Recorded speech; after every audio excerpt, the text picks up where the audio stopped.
ಹೊಯ್ಸಳ ವಂಶದಲ್ಲಿ ವಿಷ್ಣುವರ್ಧನನ ನಂತರ ಪ್ರಮುಖ ಹೆಸರು ಪಡೆದವನು ಇಮ್ಮಡಿ ವೀರಬಲ್ಲಾಳ.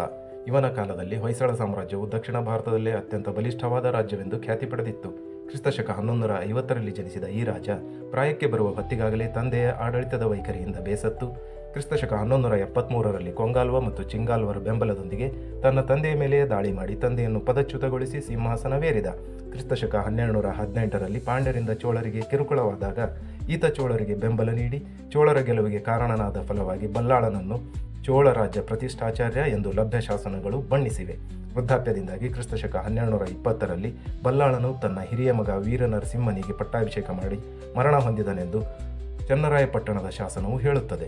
ಗದಗಿನಲ್ಲಿ ವೀರನಾರಾಯಣ ದೇವಾಲಯ ನಿರ್ಮಿಸಿದ ಈ ಎರಡನೇ ವೀರಬಲ್ಲಾಳನ ವೀರತನ ಮತ್ತು ವಿದೇಶಾಂಗ ನೀತಿಯಿಂದಾಗಿ ಹೊಯ್ಸಳ ವಂಶದ ಘನತೆ ಹೆಚ್ಚಿದ್ದಲ್ಲದೆ ಹೊಯ್ಸಳ ರಾಜ್ಯವು ಸಾಮ್ರಾಜ್ಯವಾಗಿ ಮಾರ್ಪಟ್ಟು ಬಲ್ಲಾಳನು ಸಾರ್ವಭೌಮನಾದ. ಹೆಚ್ಚಿನ ಇತಿಹಾಸ ಅರಿಯಲು ಸಬ್ಸ್ಕ್ರೈಬ್ ಮತ್ತು ಕಮೆಂಟ್